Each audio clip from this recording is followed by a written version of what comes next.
Mesmo após o anúncio da Petrobras de redução no preço dos combustíveis, os valores continuam altos em Ribeirão Preto. Revolta para o consumidor, que esperava queda de pelo menos 40 centavos no litro. Chegou ao fim na última terça-feira a política de preços de paridade internacional adotada pela Petrobras há mais de 6 anos. Agora, os valores não vão se basear apenas no dólar e no barril de petróleo. A estatal divulgou ainda a redução dos preços da gasolina e do diesel das refinarias para as distribuidoras. A tendência é que o etanol também comece a cair. O anúncio foi de uma redução de 40 centavos da refinaria para a distribuidora. Quando chega na distribuidora, a distribuidora mistura etanol na gasolina, 27%. Então nós temos que considerar esses 40 centavos impactando em 73% da composição. Significa dizer que os 40 centavos que a Petrobras reduziu para a distribuidora chega no posto revendedor em torno de 29 centavos. A mesma coisa para o diesel, porém o diesel tem uma concentração de 12% de biodiesel.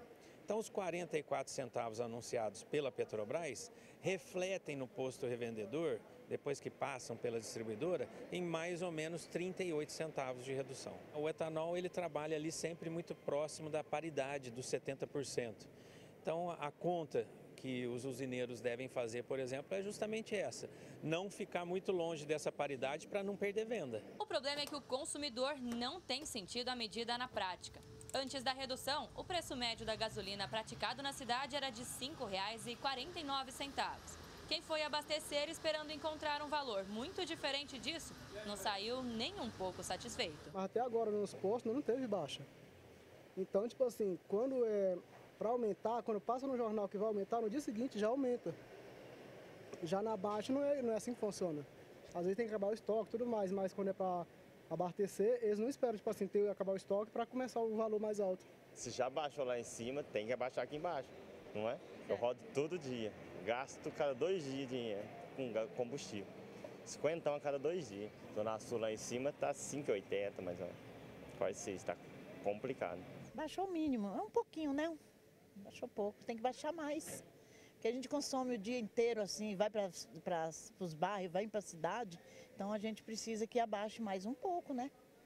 Porque para a gente conseguir, com o dinheiro que a gente tem, abastecer o carro e suprir as necessidades. Qualquer ajuste que eles derem no final do mês, certeza que vai sobrar alguma coisa.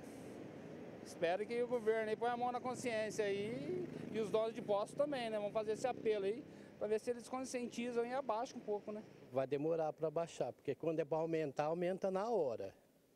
E quando é para baixar, demora muito.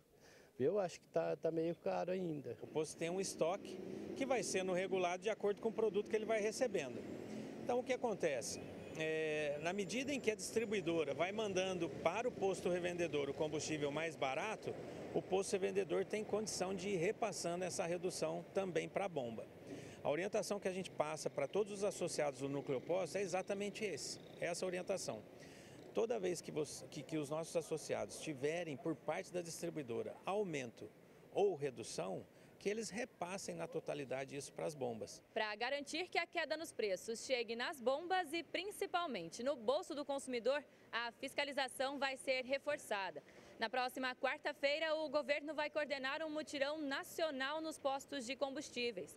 A operação vai contar com a participação de órgãos de defesa do consumidor, como o PROCON. A orientação que nós temos através da Senacom Brasília era para fazer um acompanhamento desses preços, procurando ver se há um excesso ou não, identificando, passar a mensagem com uma documentação direto para Brasília. A Secretaria Nacional do Consumidor anunciou ainda a criação de um comitê permanente de monitoramento do mercado. A denúncia, nesse caso, passa a ter um papel ainda mais importante. Se ele se achar lesado, enganado, fraudado, pode procurar o PROCON no 151 ou até mesmo o CAD, né, que é um serviço de atendimento também ao consumidor. E ele pode estar fazendo essa denúncia e, se for no PROCON, no 151, estaremos acompanhando e iremos até os postos de combustíveis verificar se realmente essa margem está sendo excessiva ou não nessa redução da margem de lucro. Alice Carvalho para o Jornal da Clube. Conosco para repercutir essa situação está o Jair Casquel aqui, economista. Professor, quais são os impactos positivos que essa redução, que ainda não chegou aqui na nossa macro-região, ela pode causar na economia de todo o estado, especialmente falando das nossas cidades aqui do entorno de Ribeirão Preto? Uma ótima tarde ao senhor e bem-vindo. Muito obrigado, uma ótima tarde para você e para todas as pessoas que nos acompanham. Em geral, combustível mais barato pode ser traduzido com preços mais baixos. O problema é que na economia é o contrário daquele ditado, é para cima que todo santo ajuda, não é para baixo. Então a expectativa é diesel mais barato, redução do preço do frete, portanto possibilidade de repasse, por exemplo, para os preços das mercadorias de varejo. Mas isso não é automático, isso não é instantâneo. Então tem sempre uma defasagem. Existe algum setor, professor, que pode ser mais beneficiado com essa economia quando ela chegar efetivamente na bomba? Em geral, o setor de transportes pode se beneficiar, quem trabalha também com Uber, quem trabalha com entrega, a parte de mototáxi, motoboy, esse pessoal que usa muito combustível tende a se beneficiar, porque alivia um pouco o caixa. E depois outros setores de maneira indireta, mas o impacto imediato é no custo do transporte mesmo. Quais outras medidas, Casquel, na sua análise, pode ajudar ou podem ajudar a baixar um pouco mais o preço do combustível? Bom, primeiro, uma desoneração tributária. Eu acredito que as pessoas gostam de comprar combustível, elas não gostam de comprar imposto. O segundo ponto é uma boa gestão do próprio setor, uma boa gestão da Petrobras, transparência de custos, para que se saiba efetivamente a margem que ela tem. Um outro ponto importante é evitar que a Petrobras se endivide novamente. Se ela se endividar novamente, ela vai repassar esse custo do endividamento para o preço dos combustíveis.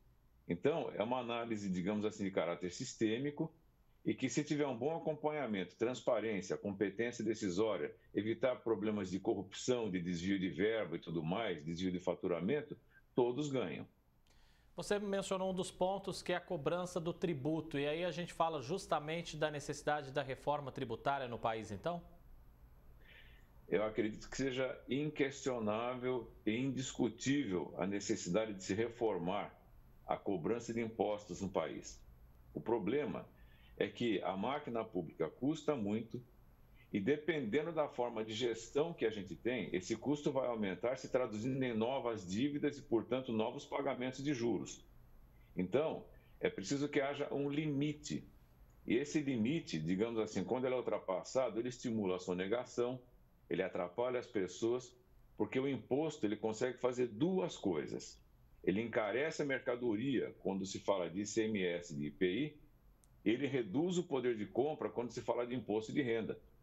Então, é uma situação, a gente não pode, vamos dizer que não se pode desprezar o governo, ele é imprescindível, mas é uma situação que tem que ser pensada com muito carinho, tem que ser pensada com muita serenidade, porque imposto demais significa crescimento e bem-estar de menos. E aí precisa ter transparência também, né, Casquel, desses donos de postos, né? Porque afinal o consumidor está esperando que essa redução de preço efetivamente chegue nas bombas.